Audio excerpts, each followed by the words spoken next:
यही मैसेज देंगे हर हिंदुस्तानी नागरिक को, अगर हम इस देश में रहते हैं तो हमारा भी कुछ फर्ज बनता है, इस देश का रक्षा करना हमारा भी कुछ कर्तव्य बनता है।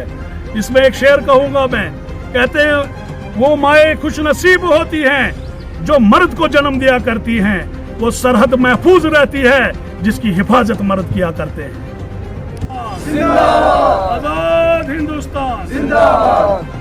इस झंडे को कौन लहराएगा? हम लहराएंगे, हम लहराएंगे। इस झंडे को कौन लहराएगा? हम लहराएंगे, हम लहराएंगे। इस देश को कौन बचाएगा? हम बचाएंगे, हम बचाएंगे। इस लहराएगा, हम लहराएंगे, हम लहराएंगे। इस परचम को कौन लहराएगा? हम लहराएंगे, हम लहराएंगे। पूरे हिंदुस्तान के नागरिकों को ये कहना चाहता हूँ, जो चंद लोग जो सियासत करते थे, हम जैसे एनसी को ले लो या कांग्रेस के ले लो या पीडीपी को ले लो, जो दिल्ली में जाके एक बयान देते थे, कांग्रेस जम्मू में जाके दूसरा बयान देते थे और कश्मीर में आके तीसरा बयान देते थे, ये मेरे गरीब को एक धोखा देते थे, मेरे गरीबों को जेलों में भरते थे, मेरे गरीबों में कब्रिस्तानों में भर के रखा।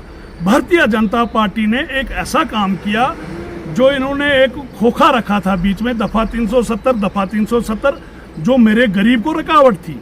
जो सेंटर के पैकेज आते थे या सेंटर के जितने भी फंड आते थे वो मेरे गरीब के पास नहीं पहुंचते थे। ये वो लोगों के पास जाते थे जो दिल्ली में एक बयान देते थे तो वहां से फंड लेके आते थे, मेरे गरीब प्यासे के प्यासे रहते थे। भारतीय जनता पार्टी ने नरेंद्र भाई मोदी जी के नेतृत्व में इन्होंने उस खोखे को उठा के जड़ से उखाड़ के साइड पे कर दिया और मेरे गरीब के पास हम डायरेक्ट पहुंचे।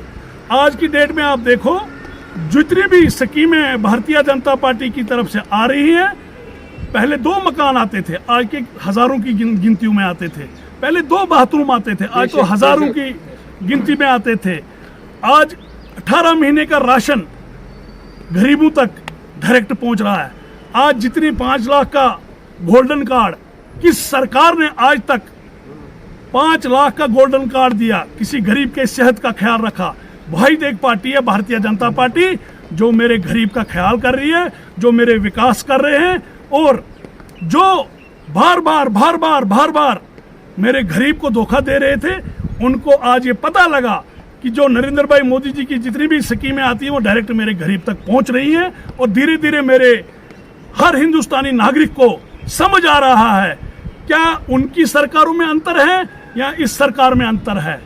इंशाल्लाह आने वाला कल ये बताएगा। हम विकास चाहते हैं, हम बदलाव चाहते हैं, हम अमन चाहते हैं, हम खुशहाली चाहते हैं पूरे हिंदुस्तान में, ताकि हर गरीब शान से उठे, शान से जिए। हर गरीब को जीने का हक है।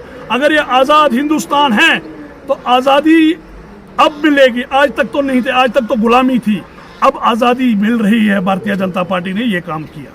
इस पर यही कहूँगा, अगर हम इस हिंदुस्तान में रहते हैं, अगर हम इस हिंदुस्तान का नमक खाते हैं तो हमें परचम लहराने में क्या हिचकिचाहट है। अगर हम हिंदुस्तानी हैं तो इस परचम, यह हमारी शान बान, हमारी यहाँ हिंदुस्तान की निशानी है, तो इसको हम घर में लगाने में क्या, हम अपने दिलों में भी इसको लगा के रखते हैं। हमें इसमें कोई हिचकिचाहट नहीं है। हाँ, उन लोगों को हिचकिचाहट होगी जो दिल्ली में एक बयान, जम्मू में दूसरा बयान, तीसरा बयान कश्मीर में। आपने देखा होगा बखूबी, कई लोग तो ये भी कहते थे क्या आप टॉफी लेने जाते थे। आपने बखूबी देखा कितने जेलों को भर रखा है, आपने ये भी देखा कितने कब्रिस्तान भर रखे हैं। तो इससे बड़ी पहचान क्या है। और इन्हीं लोगों ने मेरे नौजवान को गुमराह किया, गलत रास्ते में भटकाया। तो हम हिंदुस्तान को सलूट करते हैं, जिस देश में रहते हैं उस देश के परचम को हम लहराएंगे, दिलो जान से लहराएंगे।